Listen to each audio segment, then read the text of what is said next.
ഓം ശരവണ ഭവ. എല്ലാവർക്കും കാർത്തികേയം യൂട്യൂബ് ചാനലിലേക്ക് സ്വാഗതം. ഇന്ന് ഞാൻ നിങ്ങളുമായിട്ട് പങ്കുവയ്ക്കുന്നത് ഇതിനു മുൻപ് ഞാൻ ഇട്ടിട്ടുള്ള വീഡിയോ തന്നെയാണ്.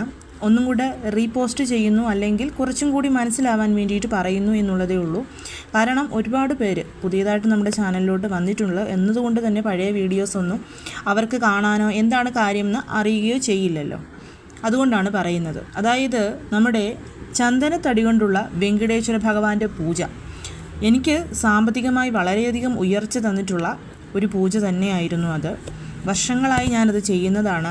എല്ലാ ബുധനാഴ്ചകളിലും അത്തം നക്ഷത്രത്തിലുമാണ് നമ്മൾ നമ്മുടെ വീട്ടിൽ ചെയ്യുന്നത്. ഒരുപാട് പേരത് വീട്ടിൽ ചെയ്ത് ഫലം കിട്ടിയിട്ടുള്ളതുമാണ്. അപ്പം ഞാൻ ഒത്തിരി നീട്ടിയൊന്നും പറയുന്നില്ല. നമുക്ക് അതിനായിട്ട് വേണ്ടത് ഒന്നെങ്കിൽ നിൽക്കുന്ന വെങ്കടേശ്വര ഭഗവാന്റെ ഒരു രൂപമാണ്. ഫോട്ടോയായിട്ട് നമുക്ക് പാടില്ല. അതിൽ തന്നെ ചന്ദന തടി കൊണ്ട് ഉണ്ടാക്കിയിട്ടുള്ള വെങ്കടേശ്വര ഭഗവാൻ, അതായത് ചന്ദന തടി കൊണ്ട് ഉണ്ടാക്കിയിട്ടുള്ള വെങ്കടേശ്വര ഭഗവാന്റെ വിഗ്രഹം. നമുക്ക് ബ്രാസിലും കോപ്പറിലും സിൽവറിലും ഒക്കെ ഭഗവാനെ കിട്ടും. പക്ഷേ ഇതൊന്നും നമുക്ക് ഈ പൂജയിൽ പറ്റില്ല. ചന്ദന തടി കൊണ്ട് ഉണ്ടാക്കിയിട്ടുള്ള ഭഗവാൻ വെങ്കടേശ്വരൻ്റെ വിഗ്രഹമാണ് ഫസ്റ്റ് പ്രിഫറൻസ് എന്ന് പറയുന്നത്. അതില്ലെങ്കിൽ ഏതെങ്കിലും ഒരു തടിയിൽ നിർമ്മിച്ച വെങ്കടേശ്വര ഭഗവാൻ, അതും നിൽക്കുന്ന വെങ്കടേശ്വര ഭഗവാനെ തന്നെ നമുക്ക് വേണം. അപ്പം എല്ലാവർക്കും ഇത് പോസിബിളായിട്ടുള്ളൊരു കാര്യമല്ല. അങ്ങനെ ഉള്ളതുകൊണ്ടാണ് ഞാനിവിടെ ചന്ദന തടി എടുത്തിരിക്കുന്നത്. ഞാനെന്താ ഈ കാണിച്ചിരിക്കുന്നത് ഇതുപോലത്തെ ഒരു ചന്ദന തടിയാണ് ഞാൻ വാങ്ങിച്ചിരുന്നത്. ഞാനിത് പൂജയ്ക്കായിട്ട് വാങ്ങിച്ചത് വർഷങ്ങൾക്ക് മുൻപ് നാട്ടിൽ ഒരു ആയുർവേദ ഷോപ്പിൽ നിന്നാണ്. അതുകൊണ്ട് തന്നെ എനിക്കത് നല്ല വ്യക്തമായിട്ടറിയാം ഒറിജിനൽ ചന്ദന തടിയാണ് എന്നുള്ളത്. അപ്പോൾ കാണിച്ചിരിക്കുന്നതല്ല, ഇതിനു മുൻപ് ഞാൻ കാണിച്ച ഫോട്ടോ. ഇത് ഞാൻ ആമസോണിൽ നിന്നും നമുക്ക് ചന്ദനം അരച്ച് പൂജയ്ക്കെടുക്കാൻ വേണ്ടിയിട്ട് മേടിച്ചതാണ്. ഇതും ഒറിജിനലാണ്. കാരണം ഇത് ഞാൻ അങ്ങനെ ക്ലോസ് ചെയ്ത് വെക്കുന്ന ഒന്നുമല്ല. ഇത് ഞാൻ 2 സെറ്റായിട്ടാണ് വാങ്ങിച്ചത്. ഒരു സെറ്റിൽ 2 എണ്ണം. അതിൽ ഒന്നാമത്തെ ഉപയോഗിച്ചുകൊണ്ടിരിക്കുന്നത്, രണ്ടാമത്തെയാണിത്. ഇത് ഏകദേശം ഒരു 2 മാസത്തോളമായി മേടിച്ച് വെച്ചിട്ട് ഇപ്പോഴും ഇതിന് നല്ല സ്മെല്ലുണ്ട്. സോ ഇത് ഒറിജിനലാണ്. നമുക്കത് സർട്ടിഫൈ ചെയ്ത് കിട്ടുന്നതാണ്. ഇത് മേടിക്കുമ്പോൾ ഇതിലൊരു സർട്ടിഫൈഡ് ആയിട്ടുള്ള ഒരു അച്ചുണ്ട്. അതായത് ഇത് ഒറിജിനൽ ആണെന്നുള്ള ഒരു അച്ചും കൂടിയിട്ടുണ്ട് നമുക്ക്. അതുകൊണ്ട് തന്നെ ആമസോണിൽ നമുക്ക് കിട്ടുന്നതും ഒറിജിനലായിട്ടുള്ള ചന്ദനത്തടി തന്നെയാണ്. അപ്പം നിങ്ങളും ഇതേപോലെ നോക്കി മേടിക്കുക. അങ്ങനെ അല്ലെങ്കിൽ നമുക്ക് ഓൺലൈൻ ആപ്സ് ആയിട്ടുള്ള മീഷോയിലും ഫ്ലിപ്കാർട്ടിലും ആമസോണിലുമൊക്കെ ഇത് അവൈലബിൾ ആണ്. നമ്മുടെ ചാനലിൽ ഇതിനു മുൻപ് ഞാൻ ഈ വീഡിയോ ഇട്ട സമയത്ത് ഒരുപാട് പേര് പൂജാ സ്റ്റോഴ്സിൽ കിട്ടിയിരുന്നു, അവിടുന്ന് വാങ്ങിച്ചു എന്ന് പറഞ്ഞിരുന്നു.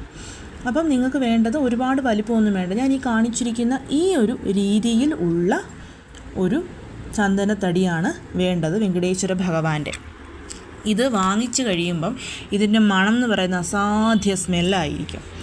അപ്പം നമ്മളിത് എത്ര പ്രാവശ്യം വീണ്ടും വീണ്ടും നമ്മൾ ഈ ചന്ദനത്തടി വെച്ചിരിക്കുന്ന ആ ഒരു ഡ്രോയർ തുറന്നാലും ഈ ഒരു സ്മെല്ല് നമുക്ക് അതുപോലെ തന്നെ കിട്ടിക്കൊണ്ടേയിരിക്കും.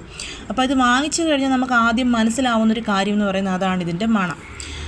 അപ്പോൾ സത്യത്തിൽ ഞാനിത് നേരത്തെ ഇടേണ്ട വീഡിയോ ആയിരുന്നു, പക്ഷേ മറന്നുപോയി. നിങ്ങൾക്ക് ആർക്കെങ്കിലും ഒറ്റ ദിവസം കൊണ്ട് ഓൺലൈൻ ഡെലിവറിയൊക്കെ ഉണ്ട് എന്നുണ്ടെങ്കിൽ നിങ്ങൾക്ക് തീർച്ചയായിട്ടും ഇത് മേടിക്കാവുന്നതാണ്, ചന്ദനത്തടി എന്ന് പറയുന്നത്. അപ്പോൾ ഇതാണ് നമുക്ക് ഇതിനാവശ്യമായിട്ടുള്ള വസ്തു എന്ന് പറയുന്നത്. പിന്നെ വേണ്ടത് ഒരു യെല്ലോ കളറിലെ പട്ടുതുണിയാണ്.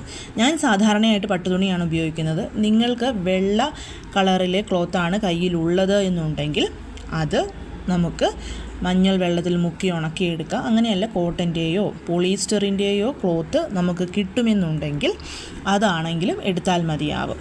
ഇത് നമ്മൾ ചെയ്യുന്നത് ബുധനാഴ്ചകളിൽ ബുധഹോര വരുന്ന സമയത്താണ്. അതായത് പീരിയഡ്സ്, പുലവാലായ്മ പോലുള്ള സമയങ്ങൾ ഒഴിച്ചു കഴിഞ്ഞാൽ ബുധനാഴ്ചകളിൽ ബുധഹോര എന്ന് പറയുന്നത് രാവിലെ 6 മണി മുതൽ 7 മണി വരെ, ഉച്ചയ്ക്ക് 1 മണി മുതൽ 2 മണി വരെയും, രാത്രി 8 മണി മുതൽ 9 മണി വരെയും വരുന്ന ഒരു 3 സമയങ്ങളാണ്. ഇപ്പം നമ്മുടെ നാട്ടിലെ സൂര്യ ഉദയത്തിനെ ബേസ് ചെയ്ത് അങ്ങോട്ടും ഇങ്ങോട്ടും കുറച്ച് മാറ്റങ്ങളൊക്കെ വരും. അപ്പം ആ ഒരു സമയത്താണ് നമ്മൾ ഈ ഒരു പൂജ ചെയ്യുന്നത്. ഈ ഒരു പൂജ ചെയ്യുന്നത് കൊണ്ടുള്ള ഗുണം എന്ന് പറയുന്നത് ഏറ്റവും ആദ്യത്തേത് ധനവരവ് തന്നെയാണ്. നമുക്കറിയാം ധനത്തിൻ്റെ ദേവനായിട്ടുള്ള ഭഗവാൻ വെങ്കടേശ്വരനെ പ്രാർത്ഥിച്ചു കഴിഞ്ഞാൽ നല്ല രീതിയിലുള്ള ധനവരവ്, സ്വർണവും പണവും ഭൂമി ഭാഗ്യവും ഒക്കെ നമ്മളെ തേടി വരും. അതോടൊപ്പം സ്ഥിരമായി നമ്മളിത് ചെയ്തു തുടങ്ങിക്കഴിഞ്ഞാൽ തിരുപ്പതിയിൽ പോയി ഭഗവാനെ ദർശിക്കാനുള്ള ഭാഗ്യം നമുക്ക് ലഭിക്കും. ഏതെങ്കിലും ഒരു വഴിയിൽ ഭഗവാന്റെ ഒരു ലഡുവോ അല്ലെങ്കിൽ അവിടുന്ന് ഒരു പ്രസാദമോ തീർച്ചയായിട്ടും നമ്മളെ തേടി വന്നിരിക്കും. ഒരുപാട് പേർക്ക് അത് അനുഭവമുള്ളതാണ്. അതുപോലെ തന്നെ ബുധഗ്രഹത്തിൻ്റെ അനുഗ്രഹം, ബുധനാഴ്ചകളിൽ ഇത് ചെയ്യുക വഴി ബുധഗ്രഹത്തിൻ്റെ പൂർണ്ണമായ അനുഗ്രഹം നമുക്ക് ലഭിക്കും.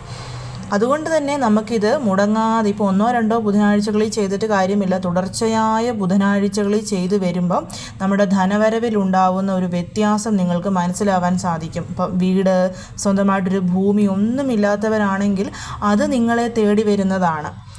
അതേപോലെ തന്നെ സ്വന്തമായിട്ടൊരു ബിസിനസ് ചെയ്യുന്നവരൊക്കെ ആണെന്നുണ്ടെങ്കിൽ അങ്ങനെയുള്ളവർക്ക് ഏറ്റവും നല്ലതാണ് ഈ ഒരു ബുധനാഴ്ചകളിലെ പൂജ എന്ന് പറയുന്നത്. പിന്നെ അത്തം നക്ഷത്രം വരുന്ന സമയം. അത്തം നക്ഷത്രം എന്ന് പറയുമ്പോൾ ആ നക്ഷത്രം തുടങ്ങി ആ നക്ഷത്രം തീരുന്നതിനുള്ളിൽ ഏതൊരു സമയത്ത് നമുക്കിത് ചെയ്യാം. നമ്മൾ രേവതി നക്ഷത്ര ലക്ഷ്മി പൂജയൊക്കെ ചെയ്യുമല്ലോ, അതേപോലെ തന്നെ നമുക്ക് ചെയ്യാവുന്നതാണ് ഈ ഒരു കാര്യവും. അപ്പം നാളെ പൗർണമിയോട് കൂടി വന്നിരിക്കുന്ന ബുധനാഴ്ചയാണ്. അപ്പോൾ വളരെ ഓസ്പീഷ്യസ് ആണ്. നാളത്തെ ദിവസം രാവിലെയോ ഉച്ചയ്ക്കോ വൈകിട്ടോ ഏതൊരു സമയത്തും നിങ്ങൾക്ക് ഈ പൂജ ചെയ്യാം. സാധാരണയായിട്ട് നമ്മൾ കത്തിച്ച് വെച്ചിരിക്കുന്ന നിലവിളക്ക് മതിയാവും. ഇപ്പം നിലവിളക്ക് കൊളുത്താത്ത ഏതെങ്കിലും ഒരു സമയം, ഉച്ചയ്ക്കത്തെ ഹോരാ സമയത്താണ് നിങ്ങൾ ഈ പൂജ ചെയ്യുന്നത് എന്നുണ്ടെങ്കിൽ ഒരു ചെറിയ നെയ്ദീപം കൊളുത്തി വെക്കണം. ഒരു ചെറിയ ബ്രാസിൻ്റെയോ കോപ്പറിൻ്റെയോ അല്ലെങ്കിൽ ഒരു വാഴയിലയോ എടുക്കുക. അതിലോട്ട് ആദ്യം തന്നെ നമ്മൾ ആ മേടിച്ച് വെച്ചിരിക്കുന്ന തുണി, മഞ്ഞ കളറിലെ ക്ലോത്ത് വിരിക്കുക. അതിൽ നമ്മൾ ഭഗവാന്റെ ഈ ചന്ദന തടി വെക്കുക.